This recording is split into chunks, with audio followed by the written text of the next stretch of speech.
Okay, I want to share my screen, and I'm just going to share my screen too here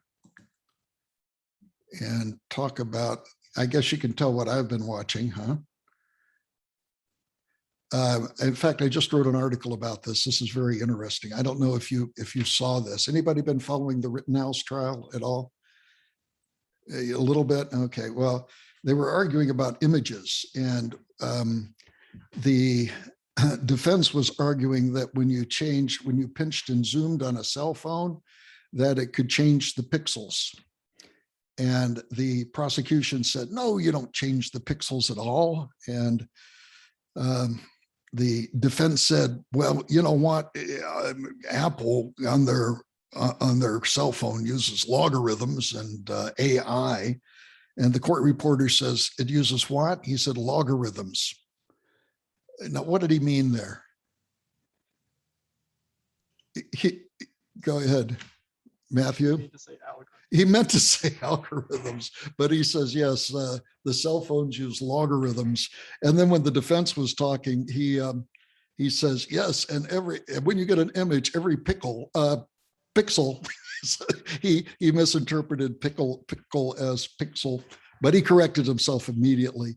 But the defense and both the judge admitted that they didn't know anything that was going on. So I wrote a little article about it for Mind Matters News that has just been posted that talks about this. And what do you think? What do you think if you pinch and expand on a cell phone? Do you think that the pixels change? The pixels of the image? Which side would you be on? The defense says that they change, and the prosecutor said no, they don't change. So are they talking about the pixels in the image that's being displayed, or the actual pixels on the screen? Well, that's a good question, and I think you're getting to the right answer, that they really haven't defined the problem that they're talking about. Yeah, because the pixels on the screen can sure change. Because if you zoom in on if one pixel fills your whole screen, then the pixels on your screen are all that pixel. No, here's the contention, that if you have an eyeball, for example, you have a picture of me and you zoom in on my eyeball, that zooming in on the eyeball does not change the original image at all. That eyeball zoomed in has the original pixels as the original image before you zoomed in or you pinched, I made the result smaller. Where would you guys come down on that? I'll do a sample and then I'll tell you what I did. So there are some image formats that will change when you zoom in. Oh, absolutely. Like support vector graphics are an example. I'm not familiar with support vector graphics, but I am familiar with like bicubic interpolation and such. And indeed, they do change. And this was the, let's see if I can get this here. Yeah, I just got this out, and boy, they were really good, because Rittenhouse, I've been following it. I'm just obsessed with it, if you will. And I've been trying to follow all of the stuff that's been happening. So I saw this video and said, I got to write something about it. And so it's the Rittenhouse trial, or attorneys and judge truly math challenge. Well, here's what happens. And this happens in all image processing. Here's a picture of Lena. Now, Lena is used as an image in many image processing papers, and they usually use Lena for an example to illustrate principles. So if you look at her right eye here, and you zoom in pixel by pixel, you're going to get this result. Okay, if you zoom in a lot. If you look at a zoom with interpolation, which is what Apple does, I think I'm certain that the cell phone that I use, which is an Android, does this also. You get the image on the right. So the pixels do change, but they're used for, they use like bicubic, I think it's called bicubic interpolation, where they kind of smear out the image and get rid of the pixelation. So yeah, it's kind of, it kind of changes the pixels. So one is right, but does it change the character of the image? No, the image still remains honest. And so that's the bottom line. So I would kind of be in the area of the prosecutor here, although I think the guy has done a terrible job. So anyway, that's my latest thing. So my conclusion is the bottom line says that zooming causes pixels to change, but the overall presentation of the image, though, stays honest. Does anybody here use an Apple? Okay, Sam, do you have your Apple cell phone? I do. Could you put up any image that you want in your cell phone and try to zoom in on it and see if it stopped? It did on my Android, but I wasn't sure about Apple phones. Great.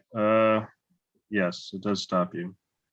Okay, it does stop. Okay, that's what I thought. And I suspect, but don't know, that it stops when the pixel resolution on your phone is the same as the original image. Maybe.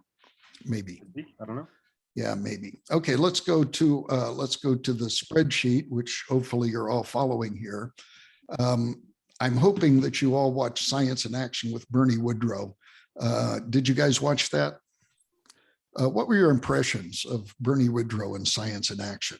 I'd like some of your takeaways from that. Well, I thought it was really impressive that he could do all that so long ago, and that's kind of what we're doing now. Yeah, that was my takeaway too. Anybody else have a similar impression? And it shows to go, or goes to show, shows to go or goes to show.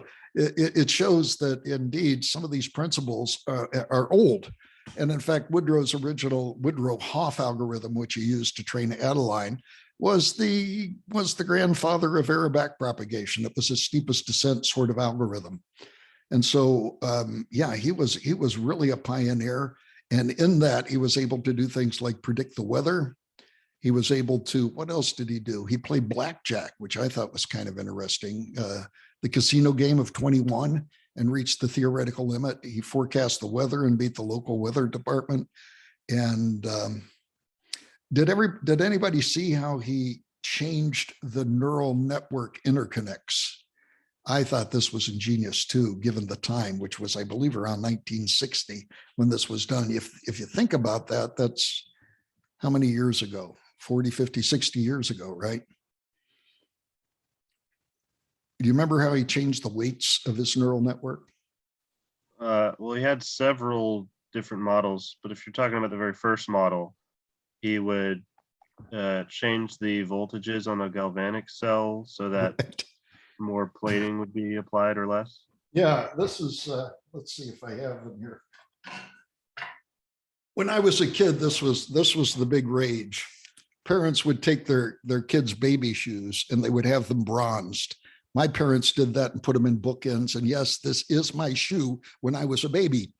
And the way they did it is they dipped it in some sort of solution to make it conductive. They put it in then they put it in a solution, and they did the deposit of, I think this is a copper sort of plating on this to preserve the shoes forever. Well, this is why Bernie Woodrow did his interconnects. He changed the interconnects by using pencil lead, and then as the Hibbs law occurred, and you have more firing on both ends, then you would have more and more plating. And if the plating increased, the conductivity of the pencil lead increased. So that was the way he did it back then. And he called them memsistors. And you see the term memsistor. This is one of the things which is really sad. You see memsistors today, and they don't reference Woodrow's original technology. In fact, Woodrow founded a company called Memsistor that was the first artificial neural network company that I know of. And the name of it was Memsistor, and it lasted for a number of years. I don't remember when it was taken off. So yeah, that was really interesting. Any other impressions about the Bernie Woodrow video?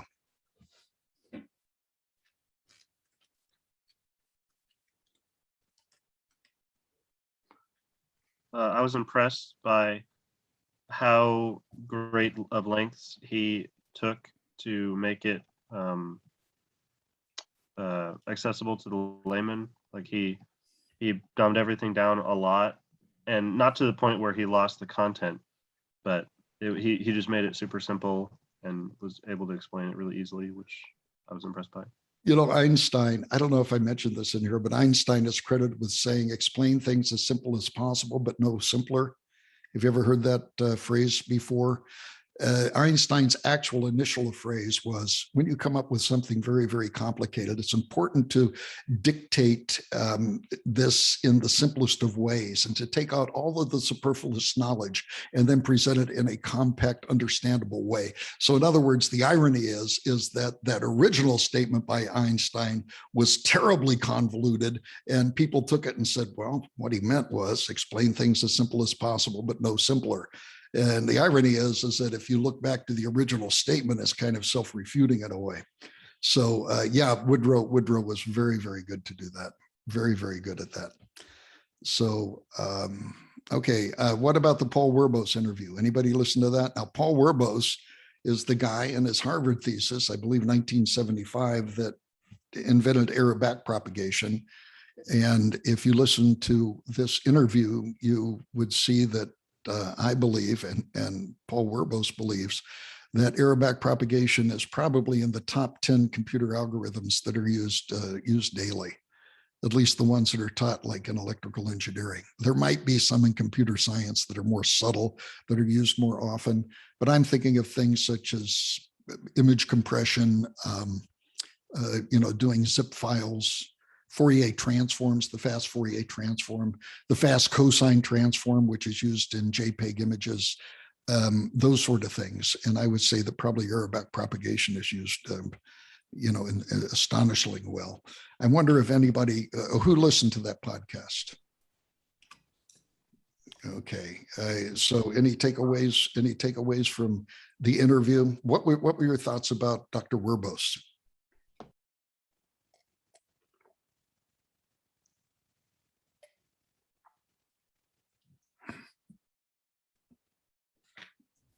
So with any field, it's kind of interesting to see what the people who sort of, the people who are sort of first there to make some of the first monumental discoveries, sort of what they thought of what they were creating at the time they were creating it.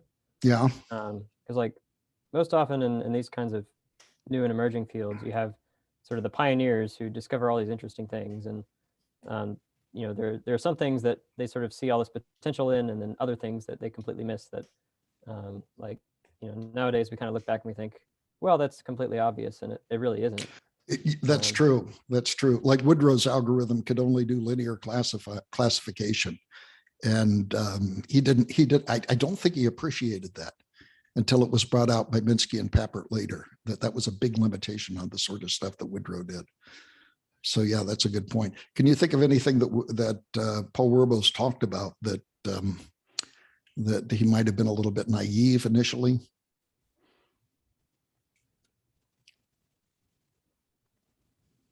Yeah, so one of the things I kind of remember is that, like, he was talking about error backpropagation with respect to like neural networks and, sort of not really on the scale of depth of layers that we see today, but it's sort of interesting to see. Error backpropagation is essentially just matrix chain rule. It is using partial derivatives. Yes. Right. So like, if you just sort of interpret it as a calculus problem, you could just sort of write down, this is what error backpropagation is. But to actually discover that you could code this up and put it and package it in a way that's actually efficient, where you feed forward and feed backward. I feel like that was kind of the hard part that he really discovered. Yes, that was the astonishing part. I agree with you, Colin, that probably anybody could have put together that idea, but to adapt it to a neural network where, again, I've said this before, that the only thing you had to know about changing an interconnect was what happens at this neuron and what happens at this neuron, that the interconnect is between. I think that was genius. And certainly the The biologists love it because it was kind of, well, that would be the way that our neurons would work. How would an interconnect on one side of our brain know what an interconnect on the other side of the brain was doing? It had to be a local phenomenon, and that was something which was captured by Hibb's law.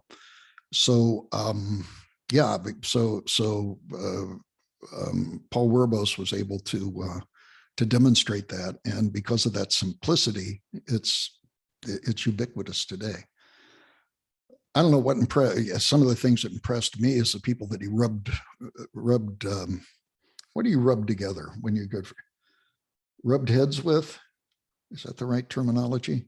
Anyway, the people that he talked to, for example, he talked to Minsky, Marvin Minsky, who is credited with being the father of artificial intelligence, at least artificial intelligence that was rule-based. And he also did some work with Alonzo Church, and that really surprised me. Alonzo Church was a supervisor to Alan Turing when Alan Turing came to the United States. And both of them had these competing ideas for computation. Turing, the Turing machine, and Alonzo Church had lambda calculus.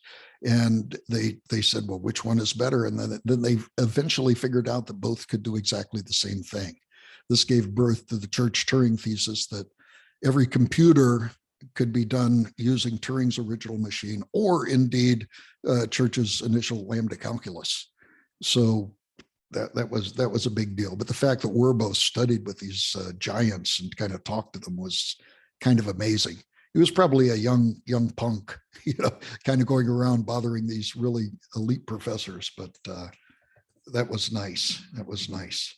I'm not a big fan of name dropping, but well, my big joke is that Donald Trump said I should not stop name dropping, but I do name drop a lot. So you'll have to excuse me, but if it's true, it's fact, and that's okay. Well, I'm glad you watched it. If you didn't watch it, yeah, please give these a watch. I'm going to ask you questions on the final examination, which you'll be able to answer immediately if you've listened to the podcast. But if you haven't, you might not know what the answers are. So yeah, listen to the Paul Werbos interview and the Science in Action video by Bernie Woodrow, made in 1960 in black and white, when it used to be that flat tops and buzz cuts were the rage. I had an uncle, my Uncle Jimmy. I went to saw him and he had a flat top. You guys know what a flat top is? Where you get the top of your head kind of cut flat. Hence the name flat top. Well, anyway, I went to see my Uncle Jimmy, and his flat top was like this. Okay, it was at an angle. And I said, Uncle Jimmy, he was about my age, even though he was my uncle. I said, what the heck happened? He says, well, the guy that gave it to me was kind of new. And when I sat in the chair, I kind of slouched over to one side. So when he cut it, it was straight, but then when he straightened up, it was at an angle. Today, I don't think anybody would even notice that, because I think that people probably get their hair cut in weird ways to draw attention, and they would get it cut at an angle. Okay, well, this is good. So this is all well and good. So also, I've asked you to present papers. Now, when we come back, today is the 18th, we're going to have 3 more class days in which we have to get in your projects. So you need to keep the projects kind of small, and also an overview of the papers that you're presenting. And we do have at least one person that's able today to present his project, and that's Sam Haug. Is anybody else ready to present, or is it too early? I think I originally said it was due when? November 20th, which is in 2 days. I have no idea what I was thinking when I put that down, but yeah, clearly, yeah, it's not due today, but I wonder if anybody had finished it as of yet. No. Okay, go ahead, Cullen. Yeah, it's not like well documented or in like a nice neat slide format, but I could present the notebook. Okay, I would like that. I would like that very much. It would save us time, I think, down the road. And here is the link to the papers. These are the papers that I had you fill in, and it's on the original spreadsheet. And I think the papers are very interesting. Let's see, Sam is going to do something on social insects, and this relates to some of the work he's doing. I think you chose this because of the change point detection sort of work. Is that right, Sam, that it related to that? That's something that Sam and I are doing on a project together.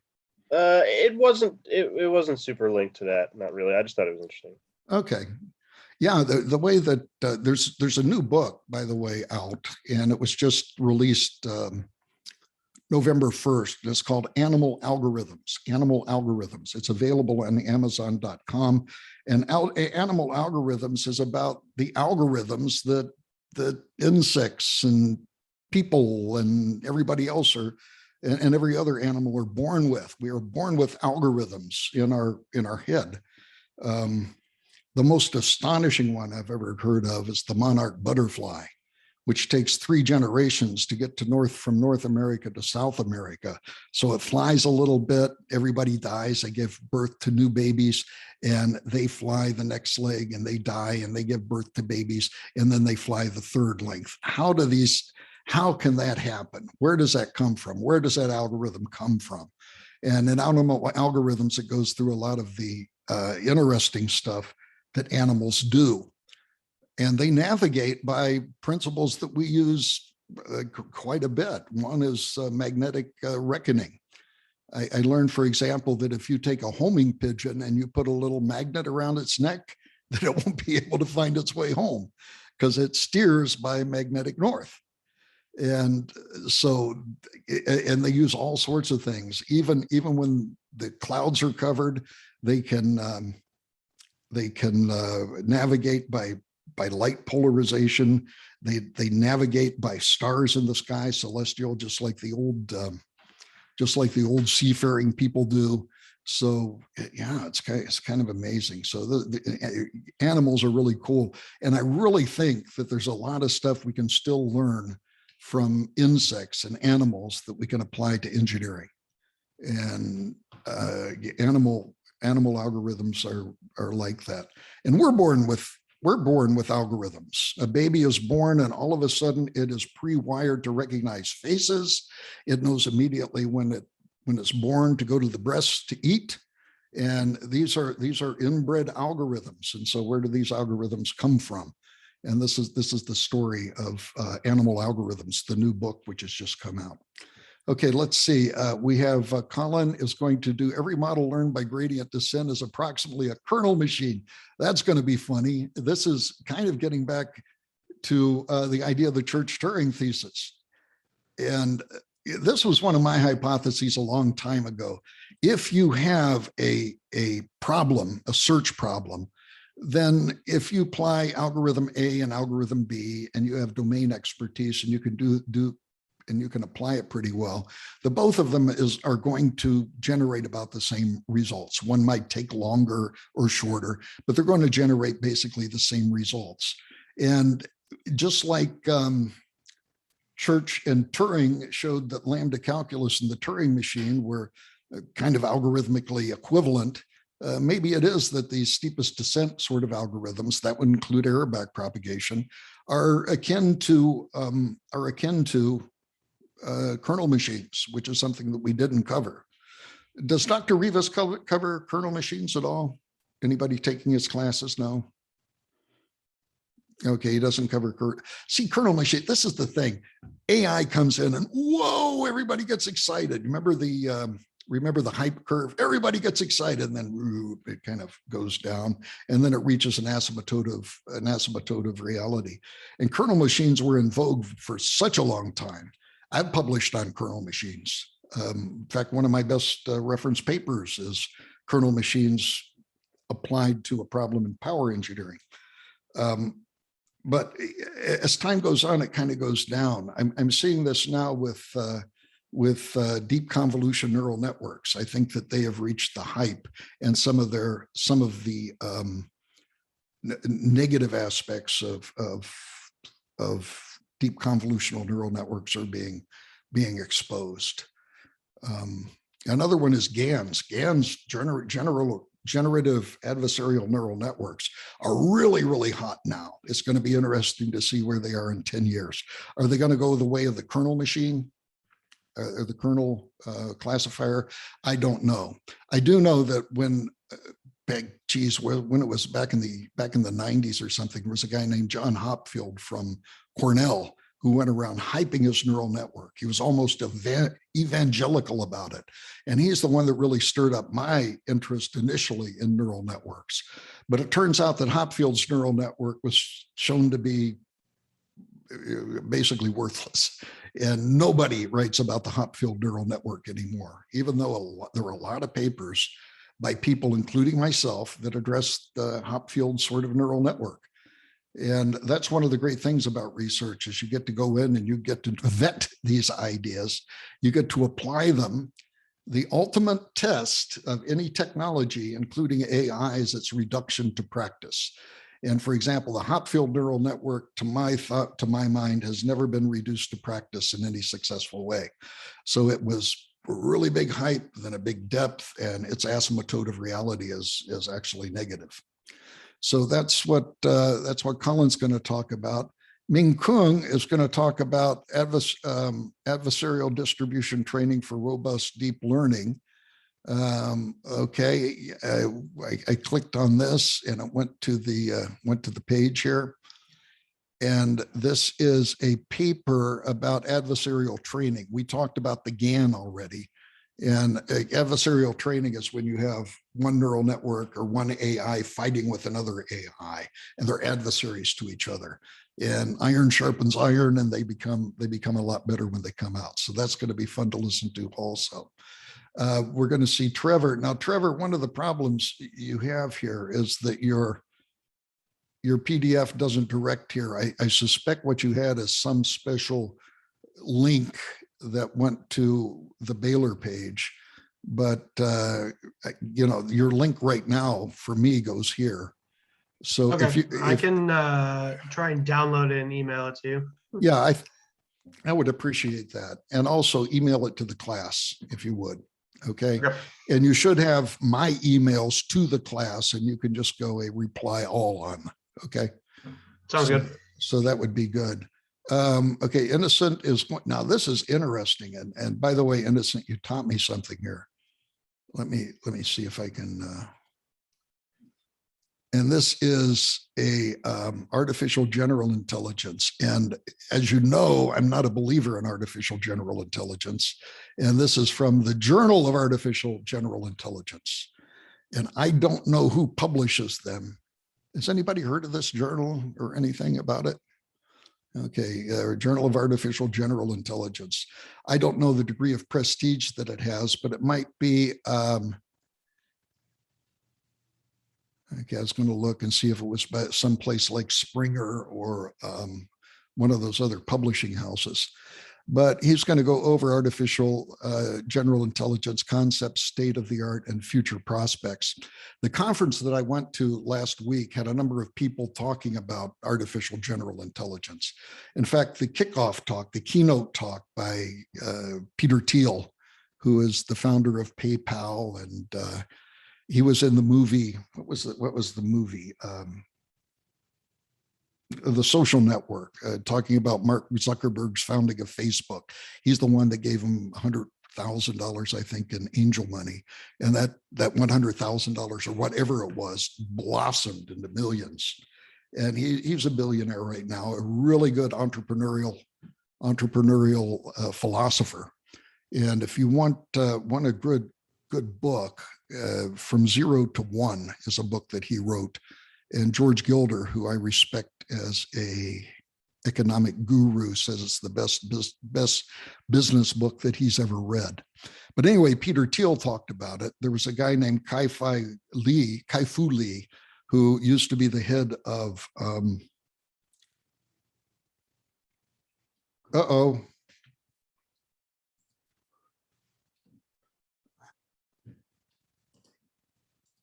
okay, what happened is I had the Rittenhouse trial on, and and they're having a anyway. The audio went on, and it kind of scared me. So, okay, let's see if I can find out where I was. So I heard in my headphones. I suspect you did not hear in your headphones about that. about the Rittenberg trial, Rittenhouse trial, and they just adjourned for the evening. So everybody can go home, I guess. Okay, here we go. So this is about artificial intelligence. When I came up for my talk, I mentioned that, I mentioned about this guy that used to be head of Google China. He also talked about artificial general intelligence. But the thing is that people that talk about artificial intelligence never really define it. So when it was my turn to speak, I said that nobody has defined artificial general intelligence. And before you talk about it, you better define it. I think it was Yogi Berra said, if you don't know where you're going, you'll never get there. Right? So that's the situation we have. Now, I was looking here. And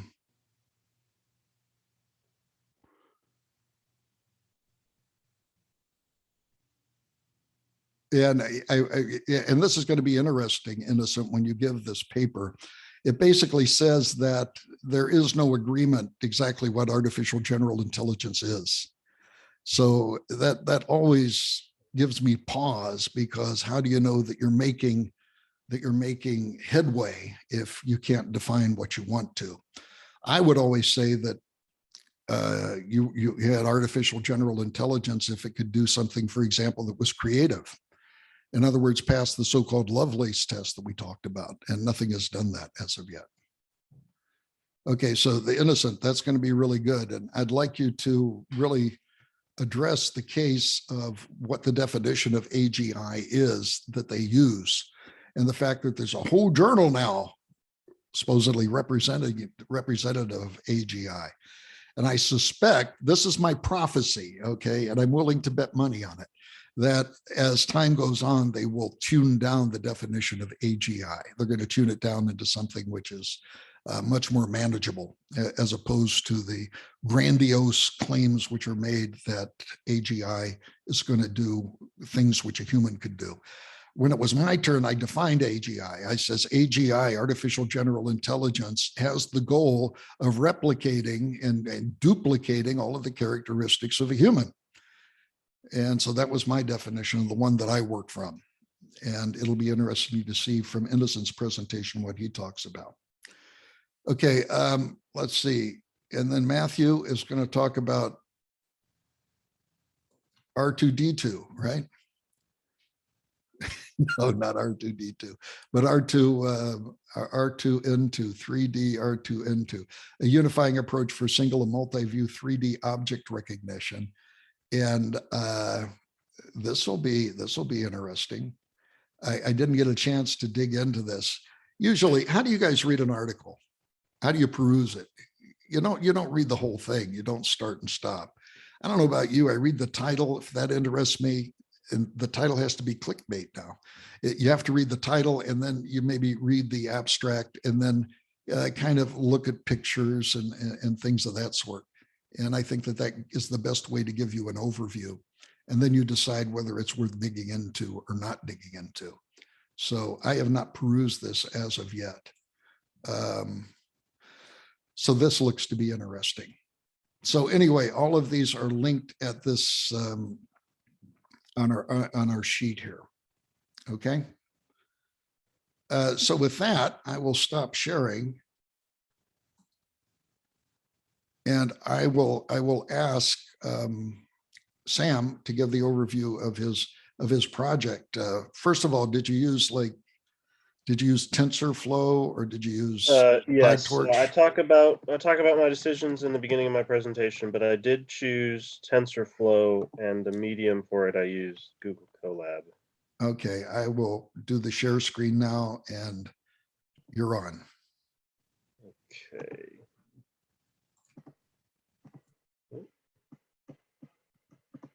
Okay. They moved their buttons.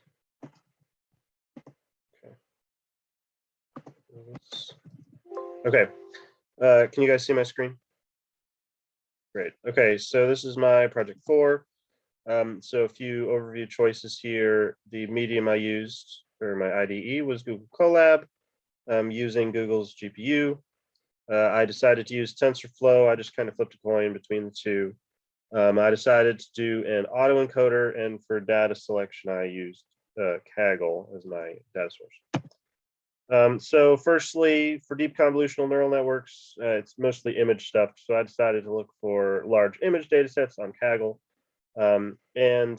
First I found an animals data set, and it had a lot of images, but I was hoping to find a data set with more images.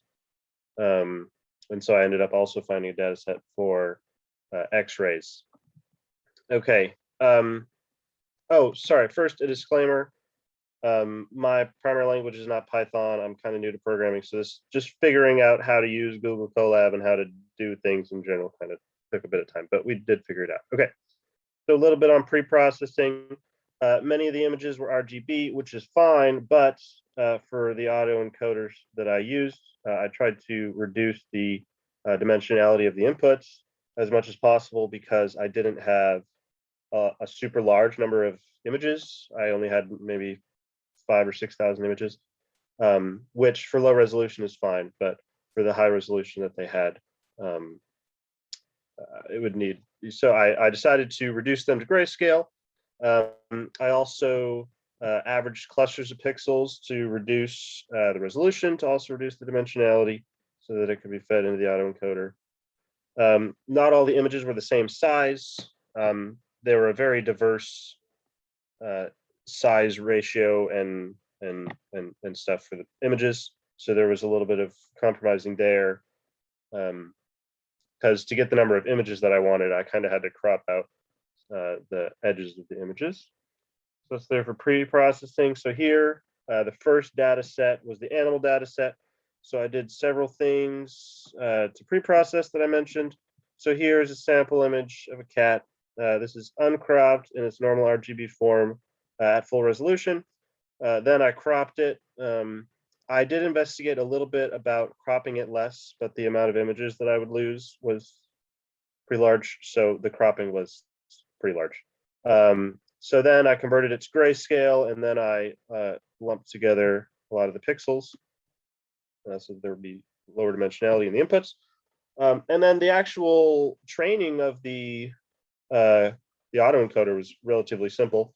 There were a few choices to be made.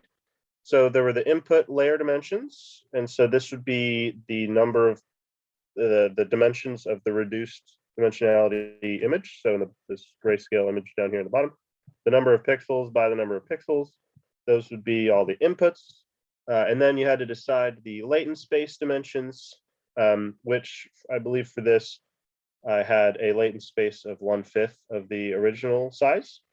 I played around quite a bit with how big or how small to make the latent space, and a latent space of around 1/5 of the total number of inputs seemed to work the best for me. And then I had You to have to, do we define latent space in here? Yes, we did. We did. Okay. Okay. It's the choke point in the neural network. So you have the encoder to the latent space, and then the decoder to reconstruct the image. And so the smaller the latent space, the less information each image can have, and the larger the latent space, the more work the trainer or the autoencoder has to do in order to train all the weights. That's a trade-off that I noticed. Dividing up training versus test data, I decided on 5/6 of the data to be training and 1/6 to be testing. I just chose that. Not really any reason for that. Okay, here are some of the results here. So the animal set I had was all in Italian. There were 10 animals. I will translate for you if it's not intuitively obvious. Cane is dog. And so here you can see they're very fuzzy, but I was quite impressed with how similar a lot of these reconstructed images are. Now, is this the output of the trained autoencoder? Yes. So the top images would be the input, and all of the animals. Sorry, all of the pictures for each animal were trained on an individual autoencoder. So there's one autoencoder for dogs, one autoencoder for horses, one autoencoder for cows, and all the animals. So each dog was input into the same autoencoder. And then, yes, the output or the reconstructed output is shown below. So it's not great, but I was very impressed with how much it was able to reconstruct. you can see the general outlines in most of these. With the poor quality of data that I was able to give to these autoencoders, I was very impressed with how much they were able to reconstruct the images, because many of these images didn't have the dog's face in view. Like, for example, this image here didn't even have his, it was just his legs, because I didn't have enough resources to be able to make sure each image was centered on their face or whatever. So with this very suboptimal input, I was very impressed with the output. So here are the horses. Yeah, and again, especially with the horses, you just kind of see some of their flank, and that's about it. Let's see. So here, the top is butterflies. These were, I think, less impressive. It was all done using the same code. So the autoencoders, besides having different actual images in different dimensions, they were programmed the same. Yeah, chickens. You see the general shapes in the regions of light and dark shading, which again is pretty impressive for the low quality of data. Yeah, these are just kind of some of the results. Muka's cow, Lena's chicken, butterfly. Let's see. All right. More are these are sheep up here, and there are cats, and then there are elephants. Yeah, some animals turned out better than others. But yeah, all the results are shown, and these are just test images. Yeah, not all the images are shown. So let me ask you, did you use a convolutional autoencoder? Yes.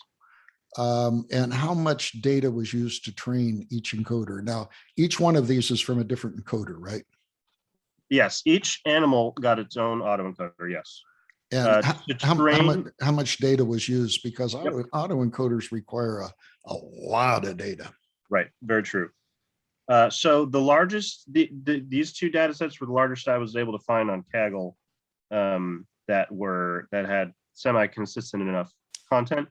And it varied from animal to animal. I think the smallest amount of data was maybe 1,000 or 2,000 pictures, and then the largest maybe got up to 5,000 or 6,000 pictures. Okay. Yeah.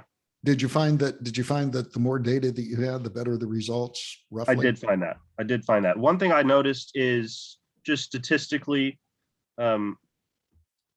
with more pictures, the amount of cropping would have to be a little bit larger. So that did reduce quality just a little bit. But I did notice, like, especially for the, let me go up to the dog data set. The dog data set had the largest number of images. I think this one was, close to 6,000, if I remember, images. Okay. And just they're not great, but just the fuzzy detail here is clearly got through. It's okay. So yeah, could have been better. So this is the animal data set. Here's squirrels. Squirrels had a pretty low number of pictures, so is that Okay. Yep. All right. It looks okay. Go ahead. So having seen these results, I wanted to find a data set with more images and hopefully more consistent content on the images. So I found a data set that was intended for a contest, or it wasn't a contest because I wouldn't have been able to download it, I don't think, but it had a task assigned to it to tell between I forget what the disease was, but between regular chest X-ray images and diseased. Okay, let me ask you this. Was this a classifier or an autoencoder? This was an autoencoder. Okay. But the data set was in this, so I was limited on what data I could use based on the quantity of data I could find on Kaggle. And these data were originally designed for use in a classifier, but I used them in an autoencoder. Yeah, I just tried to find the largest data set I could find on Kaggle. Okay. This is a pretty large one. So I went through a similar process. These particular images happen to already be in grayscale, so that was not an issue. I actually had quite a lot of trouble with this particular data set because it was very large and the resolution was so high that I was starting to crash out my collab because I wasn't super efficient with how I was managing my RAM. So when you max out your RAM, it just kind of crashes and you have to start over. So it took a while just based on the large amount of data. But once I pixelated it like this, like, for example, in this top image, there are each pixel in this bottom image was a 15 by 15 pixel section in the top image. So these pixels are relatively small. And even these used to be 15 by 15 sections in the original, that's just an incredibly large amount of resolution. So I did another set. Again, the training of the actual autoencoder was very simple. You just kind of fed it some images and spit out some other images. Autoencoder settings. I chose the same 1/5 of the original dimensions. And these, the content of these was much more regular. They're all, centered chest X-rays. And if the cropping that was chosen here to get all the images to fit, mostly centered in on right around the heart area, which was pretty consistent along all of the images. And so it's funny because the ribs in the images are in relatively different locations. So it apparently didn't learn the ribs as well, but the spine and heart locations, it learned very well. And it was able to get the general shape of the spine and the heart very accurately, I thought. And some of them you can even see the ribs, which I thought was good. And there were maybe like 7,000 or 8,000 pictures in this data set, I think. Yeah, enough to almost crash my collab. I had to get more efficient with batch loading and whatnot. Now, the big question that I would have here is whether or not you used enough elements in the latent layer. Yeah, that's a good question. It could be that you used too few and all of the information didn't get through, and you might have gotten a better result using more elements in the latent layer. What's your comment? That's definitely possible. I messed around with a few different latent space sizes. Yeah, I don't have a super good analysis of the results of that investigation, but this looked pretty good, so I decided to go with the 1/5. Okay. But yes, I intuitively, it seems like there would be a trade-off between if you have a smaller latent space, you need fewer images to train it, but also you can't get as much information through it. And then if you have a larger latent space, you can get more information through the autoencoder, but it takes a lot more images and consistent images to train it. Yeah, I think that's a very interesting comment, that the cursor dimensionality, I haven't thought about it, but probably applies to the latent space in here. The bigger your latent space is, the more training data that you need. Right. So that would be. What was I going to say? If you had a latent space that was equal to the latent space size that was equal to your input dimensions, then it could, if it had the correct starting location where it just fed the input pixels straight through with no crossover, then training would be almost instantaneous. But if it didn't start there, it may still take a very large amount of data to train it. Well, you can do a mind experiment. Clearly, you want your latent space to be more than one neuron, right? And you want your latent space to be less than the number of pixels in the original image. Because if you have the same number of pixels as in the original image, heck, why don't you just short circuit the input to the output and just take the input and duplicate it? Right. So it has to be, the optimal has to be there somewhere, corresponding to the degree that the image can be compressed without loss of information. Right. Okay. Yep. Let's see. Here, so it had the disease, I now remember it is pneumonia. So there were a lot fewer pneumonia pictures. I still plugged it into the autoencoder because there were available pictures. But their dimensions were not very consistent and there weren't very images. So their results weren't super great because it was all just mostly white. No, super great. It came out white. So about as much as you can expect out of those. So that particular data set wasn't as great, but the normal ones, there were more of them, and their sizes were bigger, and it was just a better data set. Okay. And I thought that turned out pretty well. Okay. So as far as results go, surprisingly not that bad. A lot of things could be improved. More pictures. If the pictures are more similar of sizes, there would be less cropping. And then if the image content is the same, like if you had 6,000 images of, straight on cat face shots, I think it would be very easy to train an autoencoder on a cat face. But if you have, 6,000 assorted images of some cats looking that way, some cats just the side, some cat tails, some on the head, some looking away, I think it would be more difficult, obviously, for it to learn that. So more consistent image content would definitely help it. Probably converge better. We have heard about deep convolutional neural networks that take, a week to train on a super duper computer. So, right. Okay, is that it, Sam? Yes, that's it for me. Okay, great. If this was a research project, this would be maybe the first pass, but that's not what we're trying to do here. Right. Just trying to get you familiar with some of the tools which are available to do this artificial intelligence. And yeah, none of this is publishable, Sam. I hate to tell you. Right, very sad. Okay. Also, I plan to upload. I use the Colab, which uses the Jupyter Notebook kind of format. And I plan to upload this. Okay, yes, please. Yes, please put everything in box. Appreciate it. Okay, thank you very much. Colin, the floor is yours, sir. All right. Just let me know when you want me to stop. Okay, well, the other presentations I'd like to be shorter than they are today. We're going to have them shorter in order to fit everything in. But today is kind of a special day since we don't have a since we don't have a time limit. But we will, and nobody else is prepared. But I think that we will have that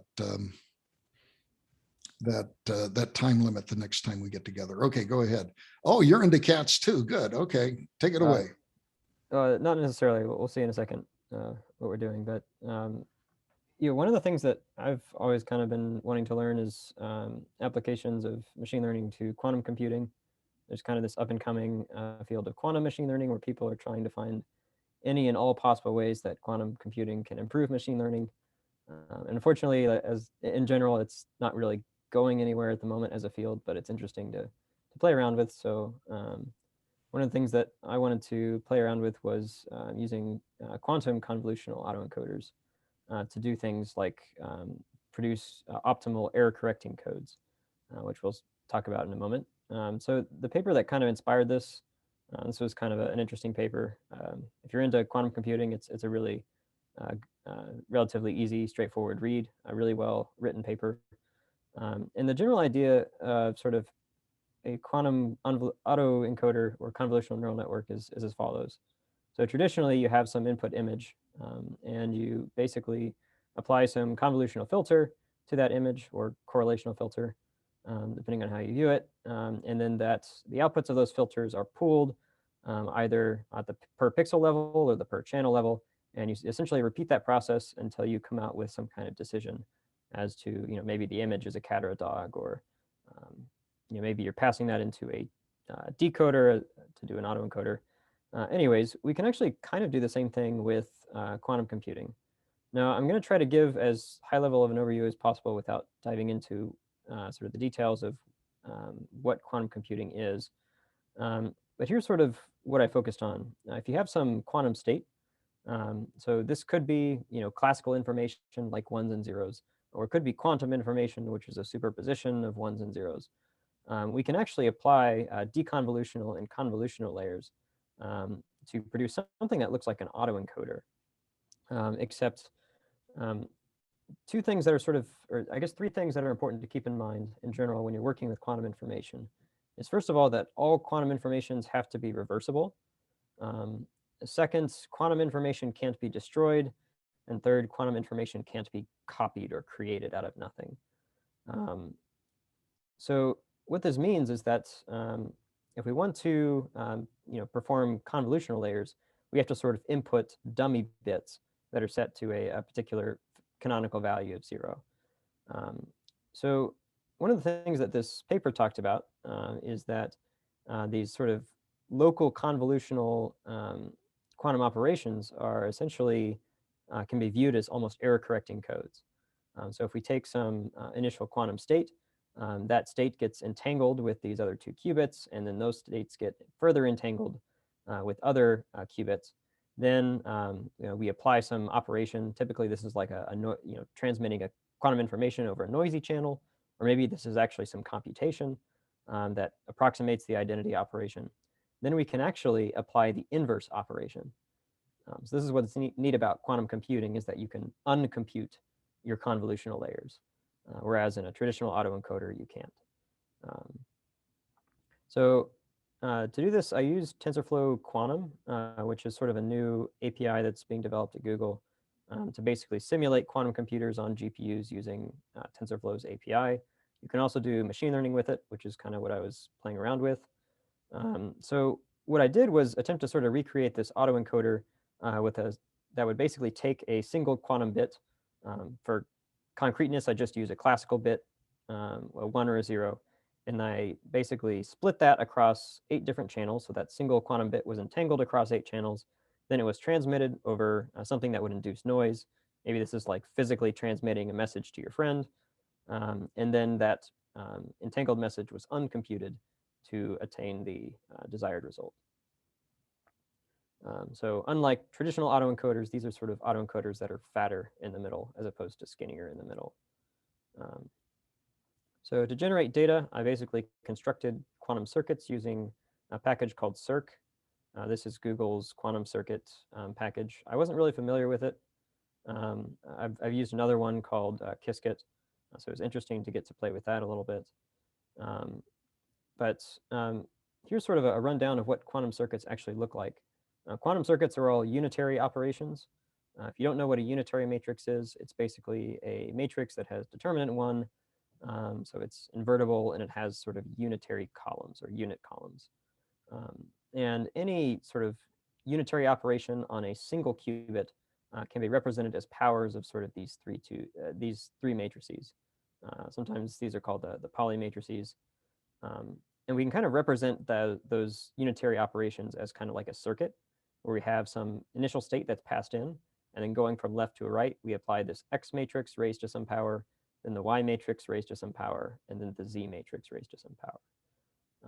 So this basically represents any possible single qubit gate that you can apply.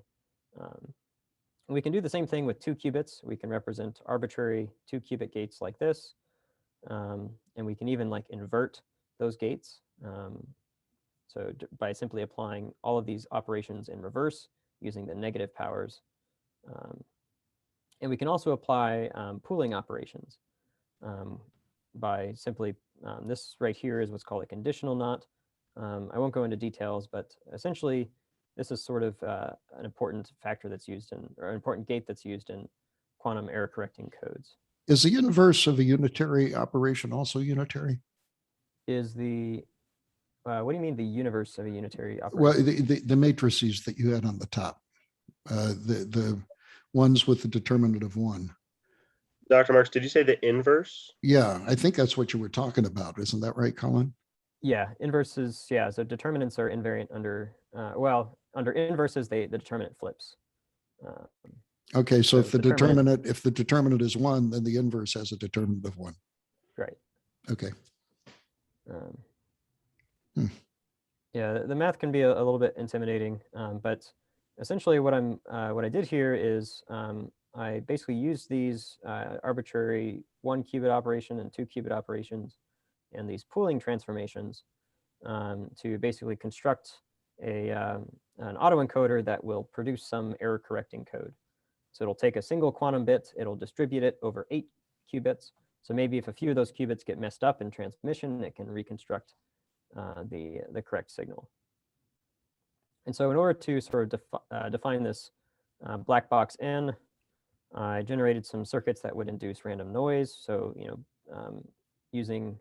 applying these X, Y, and Z operators, as well as just sort of out of oblivion, swapping in a random qubit state.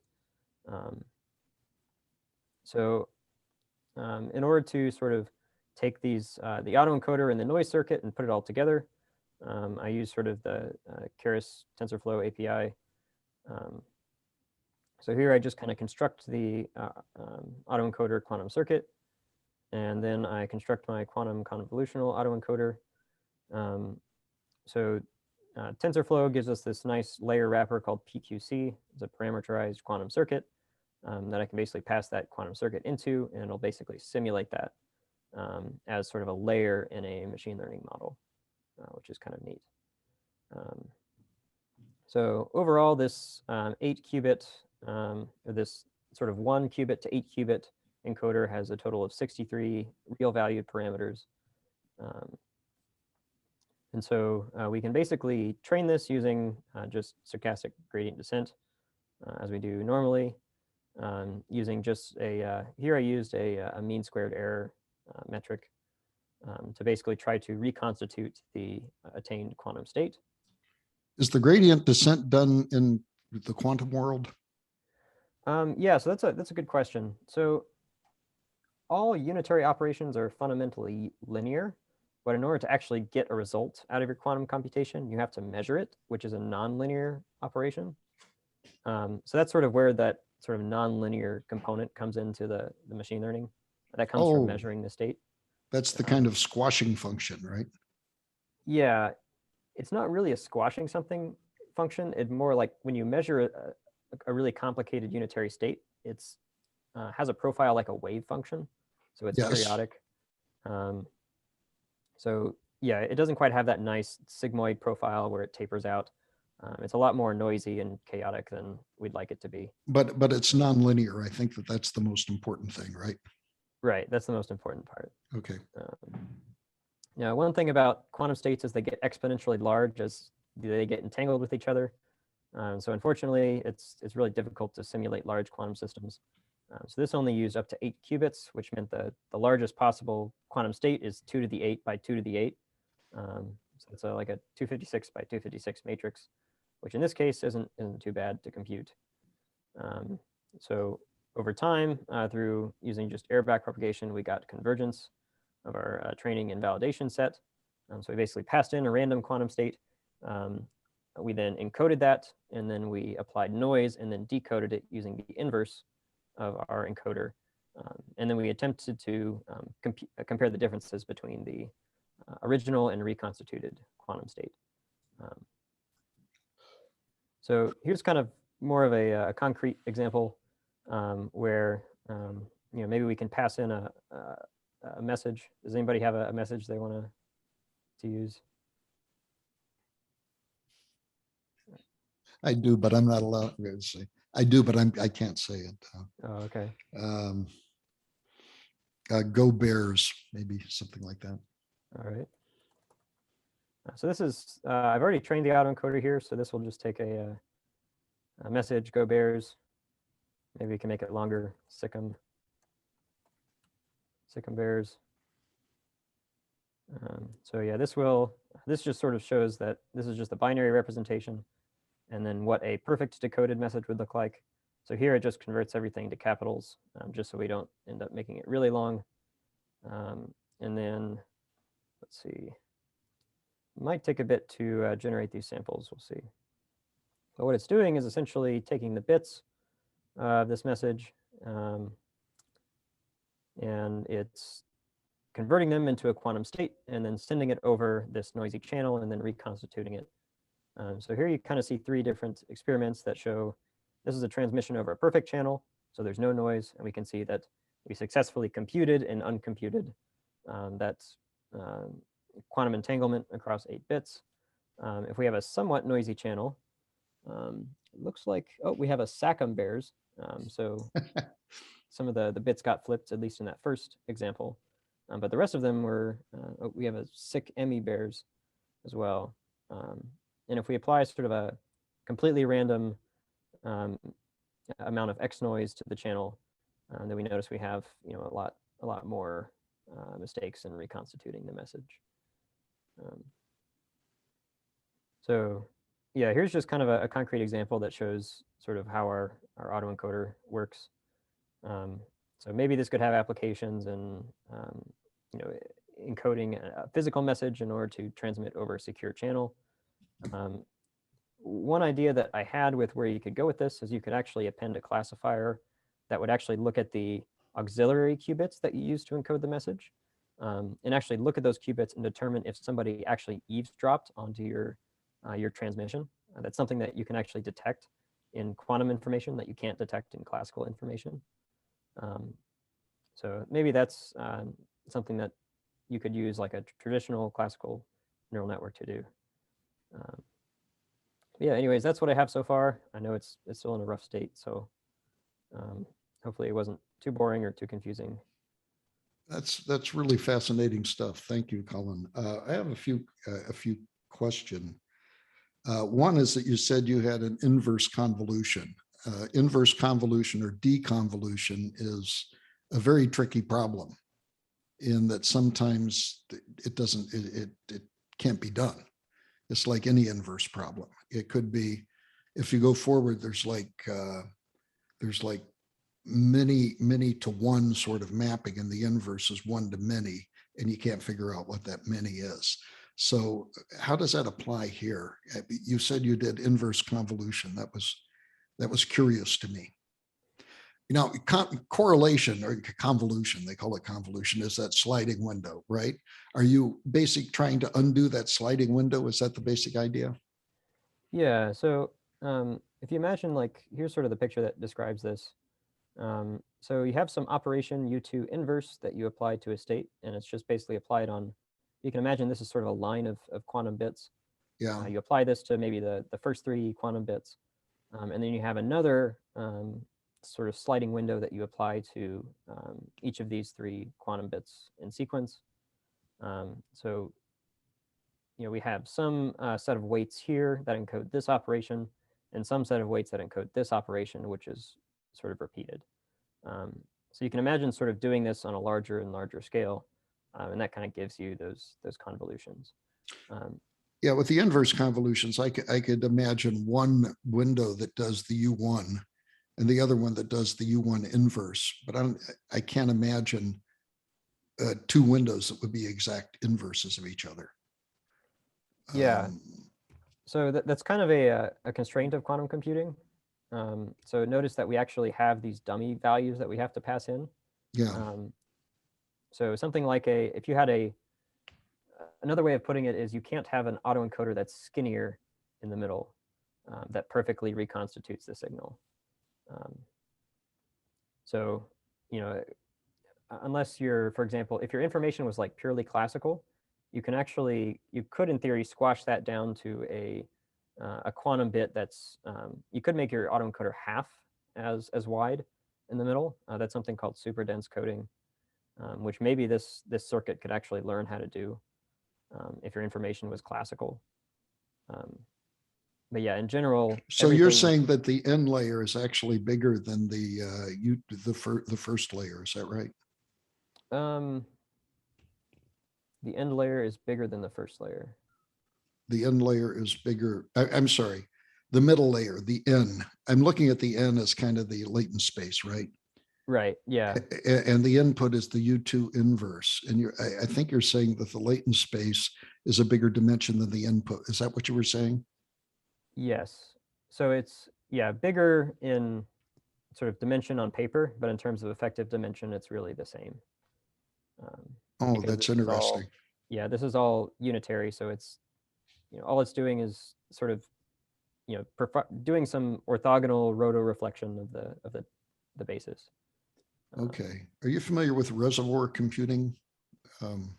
Yeah. I'm just wondering if this has anything to do with that you're kind of expanding it to a space where you can mine all sorts of relations. Yeah. I did once play around a little bit with reservoir computing and ESM models, which are kind of an offshoot of that. And that stems from a really complicated branch of math that I don't understand that deals with like Koopman operator theory. Okay. That basically takes some really complicated function and expands it into a larger or projects it into a larger basis where everything acts unitarily. And that's kind of maybe has some analogy here where you're taking some quantum state and distributing it across multiple qubits, and an idea that your noise or your computation that you're going to do is acts unitarily. Yeah, maybe that's one way you could view it. Okay, I have a couple more quick questions because we're running out of time. Let's see, the error correction. I mean, this is what turbo codes do in communication over a noisy channel.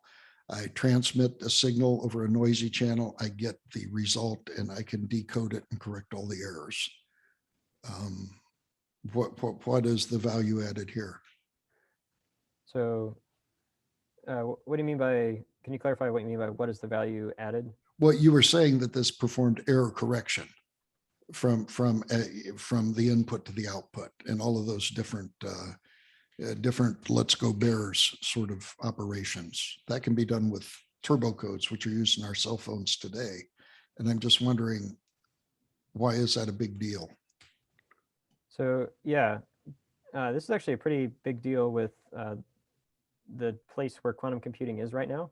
So we're kind of in the what's called the NISQ era, or near intermediate scale, or noisy intermediate scale quantum computation, where when we actually do computations or we try to transmit quantum information, there's a lot of noise that happens. That noise can take the form of like random phase flips in qubits or Sure. random bit flips in qubits. So this sort of noise channel that I did here, I simulated random phase flips and random bit flips. So if during the course of your computation, you get something, you get some side effects that you don't want, what you can do is you can apply this autoencoder, or, and that basically encodes one qubit that you want to ultimately get the correct computation for into 8 qubits. Then you apply that computation to each of those 8 qubits and then reconstitute the result. Okay, thank you. Can the error correction be used, for example, if somewhere in this circuit you have a loss of coherence? Meaning like if it's an open system? Yeah, for example, these are individual modules, I believe. Is that right? And I'm just wondering, maybe I don't know that much about quantum computing, but if they're individual modules and you lose coherence in one of the modules, I wonder if it would be able to correct it in some fashion. Yeah, it can, to an extent. It can't perfectly reconstitute the qubit, but it can reconstitute important things. Okay. Okay. Well, thank you very much, Colin. That was pretty good for off the cuff and not being prepared to present today. So next time we'll get together, and I would suggest that you spend about 10 minutes on your project, 10 to 15 minutes, and then we will also start to do the reports on the paper. Anybody want to go first on the reports on the paper? Get it out of the way. If not, I can always flip a coin. Okay, it looks like coin flipping time. With that, gentlemen, have an incredible Thanksgiving. No classes next week, of course, because of Thanksgiving break, and we'll see you the Tuesday after. Take care. Bye-bye.